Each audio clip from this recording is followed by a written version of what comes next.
అంటే వాళ్ళు ఎక్స్పెక్ట్ చేసింది రావాలి అంటే 1కి 2 సార్లు 2కి 3 సార్లు బాగా ప్రయత్నించాలి, ప్రిపేర్ అవ్వాలి. అప్పుడు రాసినప్పుడే వాళ్ళకి ఏంటంటే రిజల్ట్ అనేది వస్తుందన్నమాట.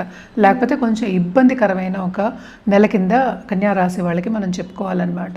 అదొకటి కాకుండా కేతు 12th హౌస్లో ఉన్నాడు. సో బిజినెస్ పీపుల్కి సడన్గా లాభాలు వచ్చే ఛాన్సెస్ ఉన్నాయి.